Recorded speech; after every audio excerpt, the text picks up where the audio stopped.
Well, thanks so much for everybody joining us today. Really appreciate it. We have a really exciting topic. We're going to be talking about adding a second suite, buying a duplex, potentially adding a garden suite, and living for free or as close as we can to it. So I'm going to be running you through some numbers. My name is Nick Lequier. I'm the principal at Mortgage Wellness Group in Barrie. We're Simcoe County's largest mortgage brokerage. And pleasure always to have here, hosted by actually, the one, the only Peggy Hill. Peggy, you want to give us a quick little intro?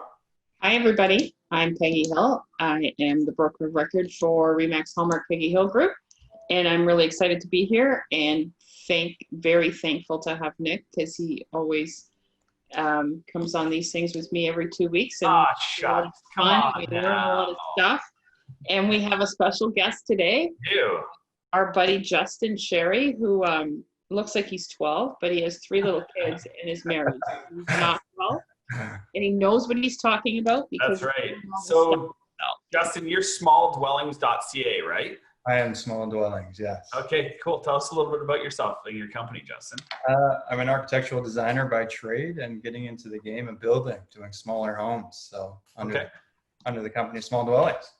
Now, right over Justin's shoulder, you can see a 2-story sort of building in his backyard there. I think he might give you a little, sneak peek here. Perfect. Take a look at that. That is a 2-story garden suite. I'm thinking garage on the main floor, apartment on the top floor, right, Justin? You got it. I need my space still. Okay, yeah. And this is the true definition of a nanny suite, right? Yes. Because nanny's nanny suite. My mother-in-law is the one on top. That's right. Exactly. Perfect. Okay, cool. Well, that's really great. So what we're going to do is I'm just going to share my screen here. I'm going to show everybody what we're talking about today. So we have an agenda made up of 3 topics today. So by and large, our topic today is live for free or as close as we can to it. So that includes a single family home with a possible conversion to a duplex. That includes a duplex where there's no complex renovations needed, and a single family home chosen by Justin where it's, sort of the ideal addition of a potential garden suite as well. So there is a chat box. For those of you who have never done this before, you can hit speaker view up in your right-hand side of your screen there. That'll always get the picture of the person who's speaking. And if anybody's having any problems seeing my screen, just let me know. We have somebody in the background, the magical Charlotte, sort of monitoring things for us and making sure that everything is just working perfectly. So let's go ahead and get started. So Peggy, this is one of your listings, 40 McConkey Place. Any comments that you want to give us on sort of the area, the listing? It's a really good price point at $475. So McConkey is in Allendale, and Allendale is like all the rage always because it's just a great place to live, and a lot of people prefer the maturity of the neighborhood. And obviously you can see it's got lots of trees in the back. You're going to be hard pressed to find that in a newer first use subdivision or Pratt subdivision. So that's the appeal to Allendale. It's got great schools. It's got, it's centrally located, but that is, so we listed this property at, I can't even tell you how many showings we've had on this house. Like insane amount of showings. Yeah. So, and in fairness, in today's market, Peggy, would you say that this is going to go over asking price? Yes, sir. Probably. Yes, 100%. Yeah. Now, we've had many talks about this, so I won't drive the conversation in this direction. But COVID and COVID times, the effect that it's had on the real estate industry is, generally speaking, a limited supply of inventory, while we still have sort of a stable or normal, or potentially even higher amount of demand. And that what that's causing is multiple offers, a lot of showings, and a lot of market activity where we're seeing, homes go for more than asking price as well. Well, and I want to add to that. And a lot of people right now, what's the only thing on their minds is that they're certain that this market is going to drop come the fall. And I just want to address that a little bit. Obviously, I don't have a crystal ball. Nick doesn't have a crystal ball. All we have are statistics. And the statistics say, and I'm going to show you something. So if we do get a second wave of COVID, which is almost guaranteed, because of, you know, once we all start going inside, if the kids go back to school, yada, yada, yada. If the second wave of COVID does hit, then people aren't going to be listing their properties again. So we're going to be in the same mess once again. So the reason the real estate market is so crazy, and I've been screaming this from the rooftop for months now, is that there's just no supply. And I want to share something with you. I'm going to stop your sharing. Yeah, let me just go ahead and stop that for you, and then you can go ahead and share, okay? I want to share a statistic that came out this week from, okay, share. Here, I'm going to share this. Yep, we can see that now. Okay. So take a look at this. From July 1st to July 7th, we had a 21% decrease in the amount of listings. We had an 85% increase in the amount of sales. So it doesn't take a genius or a genie or a medium to figure out that prices have to increase. There's no question. They have to increase because there's just no supply. I mean, those numbers are scary. 21% less homes for sale, 85% more sales than last year. This is no COVID in 2019. 85% increase. Then you go from July 8th to the 15th, you're going to see pretty much the same story. Not as drastic. So 27% decrease in the amount of properties for sale, 32% increase. But you see all the price increases, and those are all directly related to the amount of inventory. If we have a decrease in the amount of homes for sale and an increase in buyers, there's no question that the prices are going up. So for us to sit here and think that in the fall the prices are going to drop, it's not. I mean, they may like do a little bit. Like I just don't see it. We just don't have the inventory. But depending, so what I'm trying to say is that yes, prices may adjust a little bit, maybe 1%, 2%. I doubt it. But you're just not going to see the crazy demand that we're having right now. So right now we have a crazy amount of buyers wanting to buy, and that's what's driving all the prices up. So I don't know if they're still there in the fall. Info. Yeah. Really great info. So I just wanted everybody to be aware of that. Cool. Okay, great. Well, let's jump back into this listing here. Yep. So screen share. Let me get back into this here. And just for those who know Peggy very well, I just wanted to confirm only 22 tabs open in that browser today. God damn it, he's always counting. And only 2 of them were Amazon this time. All right, so let's get into McConkey. So the opportunity is that this is a single family home with a potential conversion to a duplex. So there is an opportunity to refinance at the higher value post-renovation, get some of your money back out. We're not talking about that today, in fairness. I just want to keep our eye on the prize of purchasing a single family home, converting it to a duplex. And what I want to highlight is there's a number of people that, you know, could purchase a duplex turnkey. We're going to be covering that today as well. A really great one, actually. But there's a large number of people that want to do this work themselves. And Justin, that's probably the people that you work with every day, I would think, right? People that are looking to add second suites. Yeah. Absolutely. Okay, great. So, you know, great purchase price on this home, $475,000. What I did was I put 5% down payment. So assuming that somebody's, there's 3 scenarios that can be tied to this property. So one is a first-time home buyer that has money not only for the down payment and closing costs, but also for the renovations. The second scenario is somebody who's sold a smaller home. They're looking for a bigger home, but they hold back some of their down payment. So instead of putting it all down, they're going to hold back some money and put it into the basement. I'm going to show you how that works. And the third scenario is a combination of households. So Justin, kind of like your situation, well, hold on. Your situation, Peggy's situation, and my situation where we have multiple generations in the same house. So, you know, that older generation, the parents, the grandparents, they come in, they invest money that's needed for the basement, okay? So again, this is currently a single family home. And if we put 5% down on it, what we're looking for, what we're looking at is the monthly mortgage payment of about $2,000, property taxes of about $300 for a total monthly payment of about $2,300. not bad actually. I mean, really, even if you just wanted to keep this home as a single family home, $2,300 is a really great monthly payment with taxes, right? Household income to qualify for this house, $95,000 bucks. But here's what we're going to look at. And Justin, I'm going to get you to just chat about a little about the process of adding a second suite and the grant that's available from the city or the county potentially. Okay.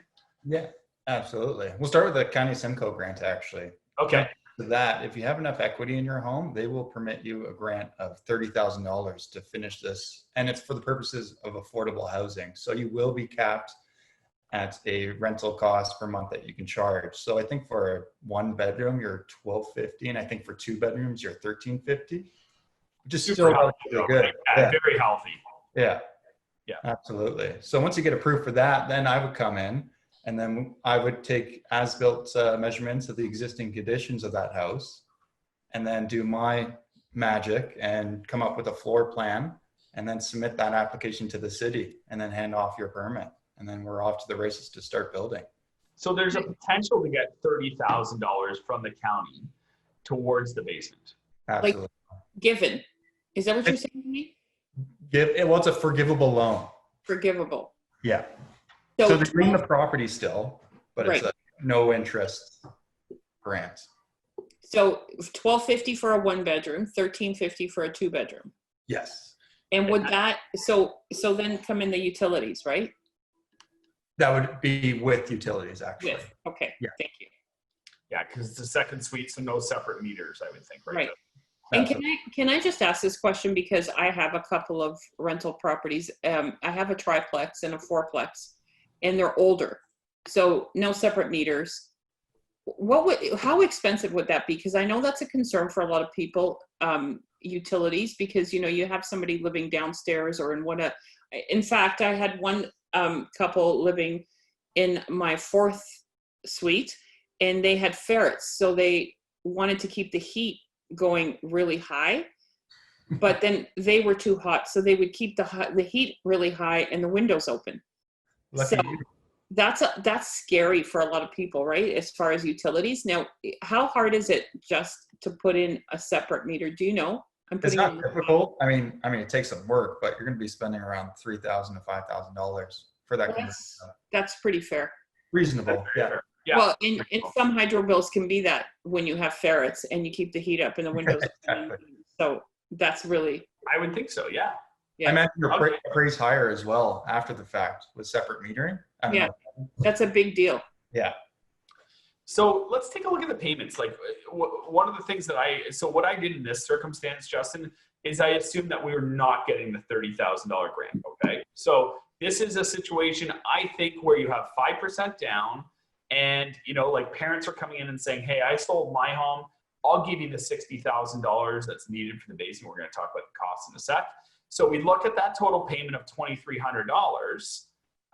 But what we're looking at as well is rent from the basement. Like this is a nice big basement. So I spent some time on Kijiji this morning, $1,700 for a basement apartment. So, that was like market, like it was all over Kijiji at $1,700, which is just great. I mean, it's great for the investor. It's unfortunate for the person in the basement.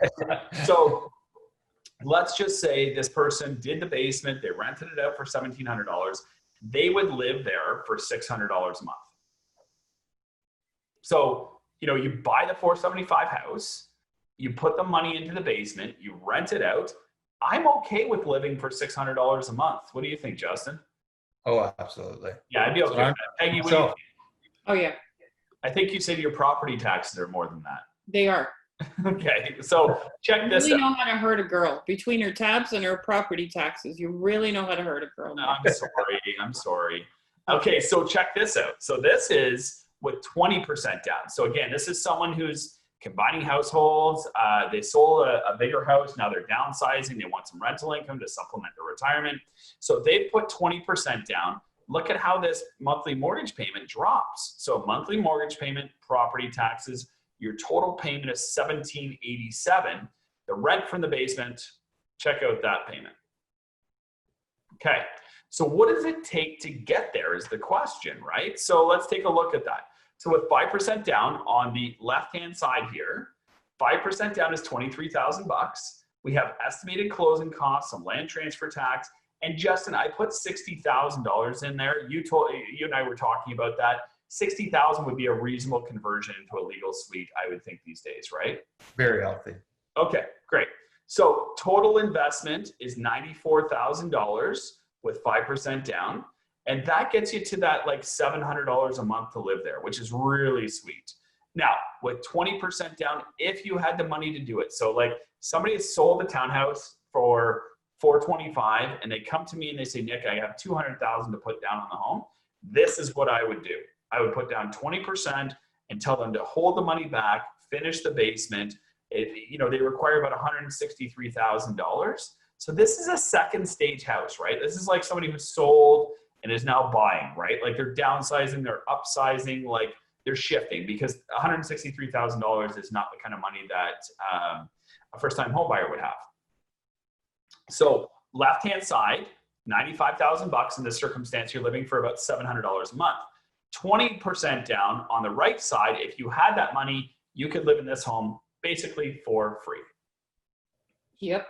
What do you think, Peggy? 100%. I had this scenario with my son. I mentioned it on one of our other calls. Yeah. He bought a bungalow with his buddy, and it had 3 bedrooms up, 3 bedrooms down. I made him live downstairs, whether he liked it or not. So him and his buddy each had a bedroom. They rented one of the bedrooms, and then they rented the upstairs. They've lived there now for 4 years. So this isn't an accident. It's not a one-off. They've lived there for 4 years and they pay zero. Yeah. Because everyone else is paying their mortgage. And I know that because my son's a little lazy and doesn't have a really good job. So he needed to live somewhere for zero. And this is how we did it. I love it. I love it. Okay. So if somebody didn't have the money to do it themselves, let's talk about just like a duplex. Now, this is a situation where someone has duplexed this house. So I looked up the history on this. They bought it 6 years ago for a really great price. They added the legal second suite. It now has a registered second unit and it's for sale. So let's chat about that, okay? Because this specific option has no renovations required, obviously. Like it's already done. Yeah. And what I want to highlight is, like, see the second point here, Peggy, like live in one unit, rent out the other. Like you could live in the basement and get more for the upstairs. Actually, this listing specifically, full disclosure, this is not one of your listings, Peggy, but you identified it as just a great opportunity, which I think is really awesome. And actually this opportunity and the next opportunity are both not listings of yours, but I want to highlight that because Peggy sent them to me and said, hey, they're not my listings, but they're great opportunities as well. So this is a legal duplex. There's no complex renovations to this place. So I won't show the interior pictures, but if anybody's looking this up, just Google the address, go to realtor.ca and get the address, or Peggy can send you the MLS listing on this. So here's the purchase price, $599,990. The down payment on this is $34,990. So basically the way this works is that the government made a change a little while ago that you can put down 5% on the first 500,000, and then it's 10% on the balance. Okay. So you see 5% on this purchase price would be about 30 grand. I still put 5% down in here, but I put, you see minimum up here. That's the minimum down payment. So when we talk 5% down on a home that's over 500,000, what we're really referring to is minimum down payment. So you pay CMHC and your total mortgage amount would be $586. So again, $35,000 down. Now the total payment is $2,875. So you have your monthly mortgage payment plus your property taxes, giving you your total monthly payment. And then your household income to qualify for this home. Okay. So about $100,000. Now, if I said to you, way back in this option here, this house was only $475 and it took $95,000 to qualify, right? $475, $95,000 to qualify. But wait, I'm going to $599 and it only takes me $100,000 to qualify. And we know why, right? Income. The income. It's a legal secondary suite. So I can use the income. I can't tell you how many times people come to me and say, but it has a basement apartment. Great. Is it legal? Now, you can go to Barrie.ca and you can find a list of every legal second suite in Barrie. Justin, do you ever use that map? Not for the legal second suites, actually.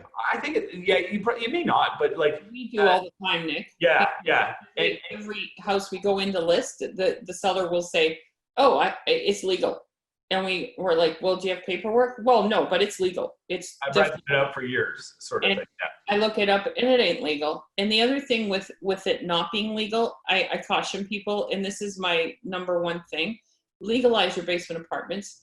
Because even if you have, in order to get mortgage qualifications, you need it legal. In order to get a realtor to even rent it out for you, you need to be legal.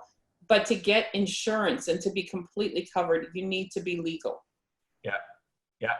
And that's just it. Like, my clients have heard me tell the story, I think 1,000 times, but I'll never forget reading a story in the newspaper. Well, it was one of the Toronto newspapers where someone in the GTA had converted a garage to an apartment, to like a bachelor apartment.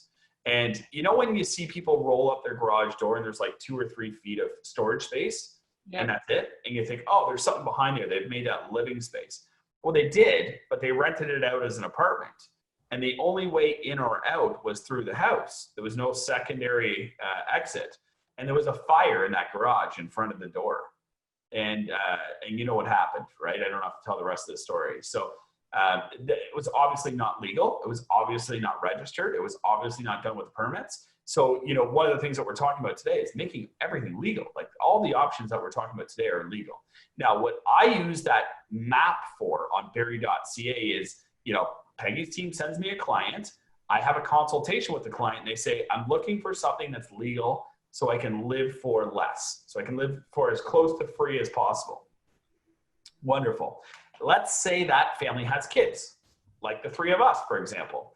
We know how valuable school districts are and how valuable friends and family are. So people with kids, it's really tough to get them to move school districts, right? Mm-hmm. So what we do is we go onto that Barrie.ca website and we look at, second suites. And then I draw the map into the area that they're looking for. Maybe that's Allendale, for example. And as soon as all the clusters come up, I'm like, oh yeah, this is good. There's lots of second suites in Allendale. We just need to find one for you. And that's Peggy's team's job, right? But, if you hover over an area, like for example, there was a restriction on the college area, remember, Justin, right? For a short period of time. If somebody was looking for a legal duplex in the college area, it had to be built. You would know there was a time frame. It was like 1993 or before or something. 94. 94. Yeah. Thank you. Barrie. So we use that map for that purpose all the time. So really great resource for those that are listening today to use that map. Identify where the duplexes are in town, and see if it's in the area that you want to live in. Well, and can I just add one more thing? Yes. The beauty to living in 2020 in the city of Barrie is, a few years ago, regardless of whether you had the space or the money or anything, if you couldn't prove that that apartment existed prior to 94, 96, you couldn't have it. That's right. So, obviously the city, with affordable housing that pushes on to get things legalized. So get it in there because it could change again. It's not unusual for townships to change their rules. And that was a real hiccup for us because if you could prove it was there prior to 94, it was easy peasy. Even 96, it was a little more difficult, but 94 was easy peasy because when Bob Ray was in, he legalized them all, boom, done. But that's why I'm saying legalize them while you still can. I don't know how long this lasts for. It may last forever, but we don't know that. That's true. Yeah, absolutely. So household income to qualify for this property is $100,000. Again, it's a legal home, so we can use the income, right? And now, the previous option that I showed you, where it's just a single family home, but I'm going to duplex it, you wouldn't be able to use the income to qualify. Yeah. This home, you can use the income to qualify. So the same applicant comes in with $100,000, for example, they can purchase McConkey with no income for $475,000 or Wellington with income for $599,000. It's a big difference, right? Much more mortgage. So in the listing, this property says that the basement rents for $1,328. So with a 5% down payment, that covers roughly half of the monthly expense. So again, this is a legal duplex. You're doing it yourself. You're putting the minimum down. It covers about half of the expense, but check this out. So this is 20% down. So you see how the mortgage goes down. So in the 5% down option, it was $2,500 a month. In the 20% option, it's $1,850 per month. So $1,850 a month plus your taxes is $2,200 bucks. We subtract the rent from the basement. You're living in this home, $600,000 home for $875 a month. That's a joke. It's amazing, right? Like, I mean, like we're all shaking our heads because we're like, the three of us would all love to live for $875 a month, right? Of course. Like, wouldn't that be wonderful? So, you know, the other option that Peggy mentioned just a moment ago is, you know, you could live in the basement. Like, I mean, if you're a single professional, for example, or a young couple, you know, you could live in the basement. You know, there's somebody on this call that I spoke to in the last couple of weeks, young couple, they know who they are. I'm talking about you guys. They would live in the basement. I know they would, because they can make more from living upstairs. So, you know, this listing, I believe, said that the upstairs rented for $1,600, which means if you live in the basement, you're living in this property for $500 a month. Exactly. And you know who else this really works for, Nick? Yeah. A lot of times, people of my age or a little bit older. Yes. Maybe a tad. Just a little. So my kids are gone. So people with, you know, with homes and they want to do a little traveling if and when we decide that that's okay again. But when you're, you know, done with the whole big house and the rest of it, but you're not ready to go to a condo, this is an amazing option because your home is never vacant. And if you've ever tried to insure a vacant home, it's a nightmare. So for people that are retiring or, you know, or close to it, where they want some freedom in home ownership, this is it's a definite possibility because there's always somebody living in the home. Yeah. You know, the other situation where I always see people living in the basement, renting out the upstairs in a legal duplex is people with like a living out allowance. So like hydro workers, nurses that are posted away, lots of firefighters who spend like, you know, a lot of time away from the house, for example. So a lot of those sort of people will live in the basement, rent out the top.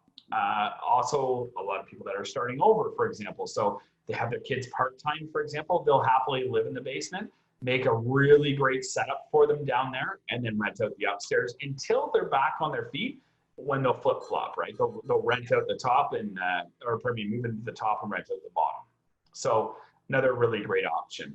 So what does it take? The 5% down or the minimum down payment option that I mentioned is on the left, just under 50,000 bucks. And the 20% down option is $131,000.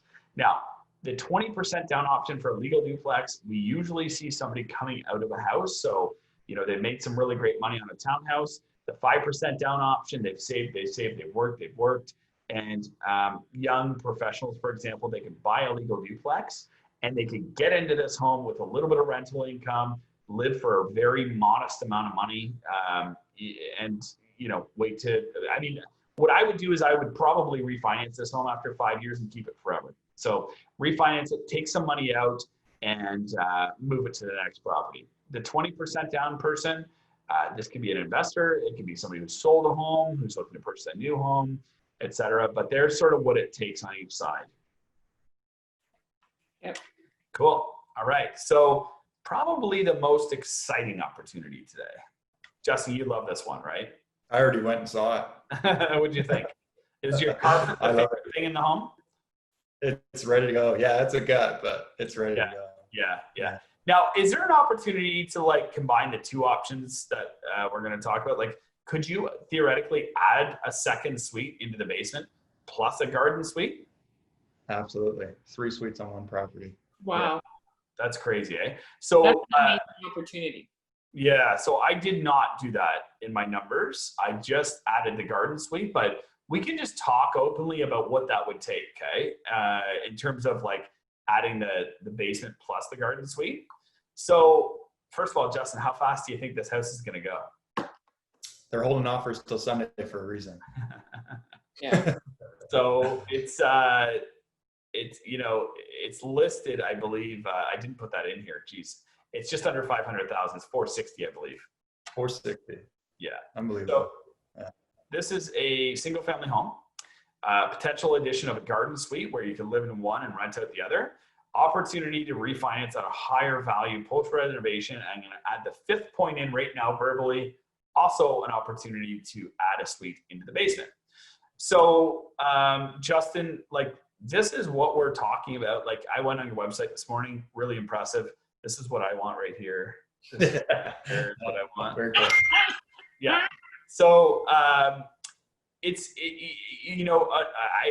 snipped this part of your website and put it in here because I want to talk about the cost. So, you have a 2-story one behind you. It's garage and apartment. The one that's on our screen is probably just apartment, I'm thinking, right? No garage component to that. What do you think a reasonable budget is for something like this, Justin?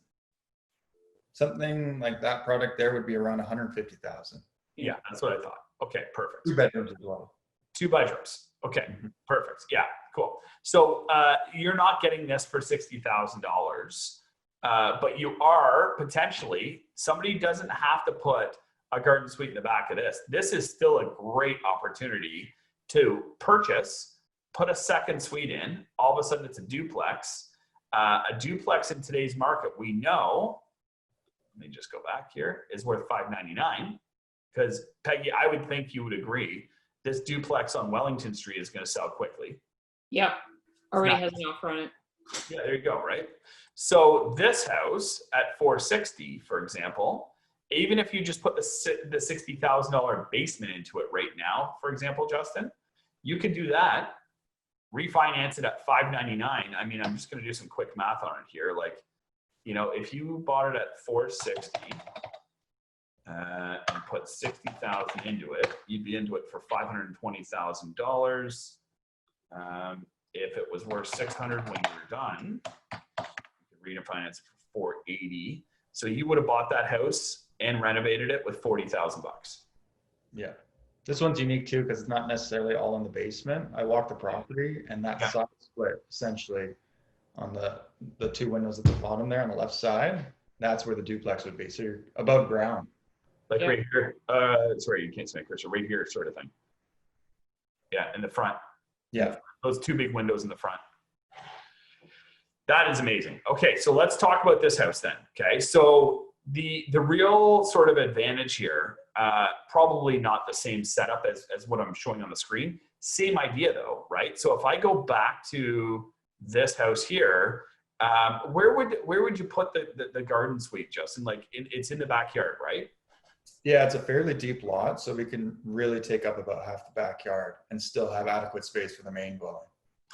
And like, what are most people doing? Like, are they tying it into the main house visually? Not like with a breezeway, that's not what I'm saying, but like visually, aesthetically, they make it look like the main house, or they like, you find that they're redoing the main house to make it look like the garden suite as well? I would say they're trying to make it better. Okay, good. Okay. Let's make it a showpiece. Yeah. Okay. That's awesome. Yeah, that's really good. Okay. So when I look at this overhead view sort of thing, would this house here, would you put a laneway or just a walkway to the back? For this one, you would have to do a walkway. We only have about 5 feet on either side. So you would have to expand the driveway to the left a little bit to have the adequate parking. Yeah. Okay. So if I look at sorry to keep on flipping back and forth here.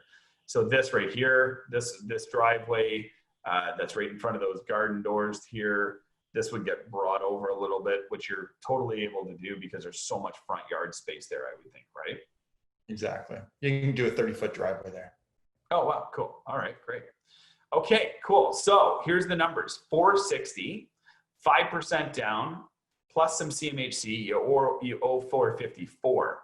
So on the left-hand side, I have what it takes. Your 5% down payment, estimated closing costs, land transfer tax, and I put $150,000 in there for the laneway house, for the garden suite. So you have $183,000 that's required. So again, this is somebody that's coming out of a house, they've sold a townhouse, they're selling their house, or they're an investor, really. I mean, like that's a possible option as well. So like, I mean, live in the main house, invest in the back house, right? So or they're consolidating households like what you're looking at, Justin. But what I want to highlight is the payments on the right-hand side. So the estimated monthly payment is $1,400. Pretty cool, right? I can see you looking at the numbers already. Look at that. Eh? Isn't that cool? So the monthly tax payment is $345. The total estimated monthly payment is $1,767. Now, 2 bedrooms, you said, right, for $150,000 generally. Okay. Yeah. Would you say a 2-bedroom, really nice garden suite with a use of the backyard, that's $1,800, I would think. Oh, Conservatively. I would say as well. So the topic of this presentation was how to live for free. What I didn't include was, I should have titled it, How to Make $30 a Month. So you would literally live in this house for free with an investment of $183,000. You'd have the entire house to yourself, like the whole thing to yourself, plus a portion of the backyard. Any of these homes that you're doing, Justin, like are you sectioning off a piece of the backyard so that that tenant who's paying $1,800 has a little bit of their own space, for example? 99% of them, we fence off a yard for them. Yeah, which is That's so great. cool. Yeah. Peggy, what do you think of these numbers? I think it's incredible. I just wanted to ask is there a minimum requirement if somebody has a home and they're thinking about a garden suite? Is there a minimum requirement as far as lot size? There's no minimum. I mean, by building code standards, we could get down to about 350 square foot for a garden suite. Okay. Which is a lot. There is a requirement for lot coverage though, right? You can't just cover your whole backyard. Yeah, so 10% is the maximum coverage you can have for one of these garden suites. Okay. So say for numbers say 50 by 100, you're 5,000 square feet, we can do a 500 square foot garden suite. Okay, fair enough. Very cool. And would that get you 2 bedrooms just comfortably? That would get you 1 comfortably. So, and you know, the thing on my end is the unknown, and Peggy, the unknown on your end, and Justin, actually, for that matter, the unknown on your end. We don't know how much this is going to increase the value of a property. Yeah. Hasn't been proven yet. So So the only thing we can go by is like what increase you can get monthly, right? Like, so there's the income that we can count on. We know that. right. There's the depreciation that's going to happen every year. We know that. And then if you just put like square footage and income calculations into it, you can probably go by that. Yeah. But we just don't know anything else. Like we don't know, you know, for example, what's a triplex worth in Barrie today, Peggy? Like 750, 800,000, for example. Yep. So, you know, if you redid this property, Justin, and, you know, let's say we bought it for 460, we put 60 into the basement, we put 150 into the backyard, you're at 670. So there's a triplex and it should be worth 750, 800, but wait, it's so much better than a triplex, right? But you know what you're forgetting, Nick? Mm-hmm. So a lot of times with triplexes, they're older. That's what I mean, right? Like they're going to be cut up houses. Like this is going to be a kick-ass garden suite that's like modern. It's going to be better than the house, right? So yeah. There's a lot of value in that. People will pay for something that's, you know, nice. Yeah. Cash flow positive, how much more with the basement? Yeah. And in rent as well, right? Like they'll pay a lot more rent. Yeah. And, you know, the other thing too is like, you know, just the layout. Like, you know, if you find not only the old, but like, you know, I have a fourplex downtown, and Peggy, it probably looks like your fourplex. Like, you know, the ceiling of the downstairs unit is the staircase of the upstairs unit, right? Like, if you like do one of these to get underneath and walk by, and it's like, well, you know, what's that door? Well, it's kind of a closet, but more than anything, it's just like the piping to go upstairs, sort of thing. So it's like it's all upside down and backwards, basically. Like, you know, it wasn't done properly. This property would be done properly. And one of your tenants isn't even in the building. Like they're on the other side, right? So I love that for so many reasons. I don't know what it would be worth. And Peggy, I'm not going to put you on the spot and make you guess what it's worth. But I already think the property is a great deal because it's dated. There's the fact that as soon as you add a basement apartment to this, it should be worth $599,000, which is proven by comparables, namely the one that we just went through on Wellington Street. Yeah. So it should be worth $599 right there.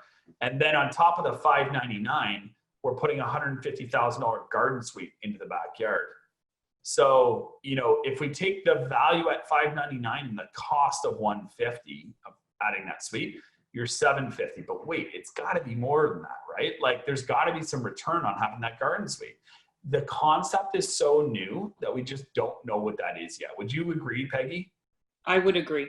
Yeah. I would agree. So, you know, but like, I don't think any of us are going to fall out of a chair when we see, you know, that house redone. You know, if you look at this, I'm going to go back to this house for 1 sec. You know, Justin, guys like you love these houses because I can already tell what you're going to do to it if you got it. Like this would have some like natural wood siding on it. Those shutters would come down. Really cool modern roof line already exists on it. Like you're going to make that place sort of look like this sort of style, I would think, on the front. And then go ahead and add that garden suite into the back, and the whole thing will just look like modern and sexy and new. So, I mean, and it's already a great street too. So like, you know, if we saw that place redone as a modern home, plus a second suite, plus the garden suite, all re-landscaped with some really nice, you know, cool, clean lines in the garden. We saw it relisted at $850 or $900. I think everybody would be like, whoa, man, that's a lot, until you really look at what it is. And then we would all agree that it's a great deal, especially when you look at the income. So, you know, with another $60,000, we'd be adding $1,300 a month onto that income. And all of a sudden you're making income by living there, renting out the basement, renting out the garden suite. So I think it's a really, really, really cool and obvious option for a lot of people who are looking to live for free or as close to it. But then when you think about the living for free aspect is what makes me really excited. So you're living for free. What are you doing with that money? Like you're still working. What are you doing with that money? You're putting it away and you're getting another rental property. Yeah, like, I was just going to say we're buying more houses, aren't we? Honestly, like if you're living for free, that's what it comes down to. Yeah. Yeah. I think that's a good wrap up. What do you guys think? Absolutely. Okay. Yeah. So I just want to add one more thing, because I always have one more thing. I never get to pick Justin's brain. I got him all to myself today. Okay, so say somebody's watching this and they have their own home.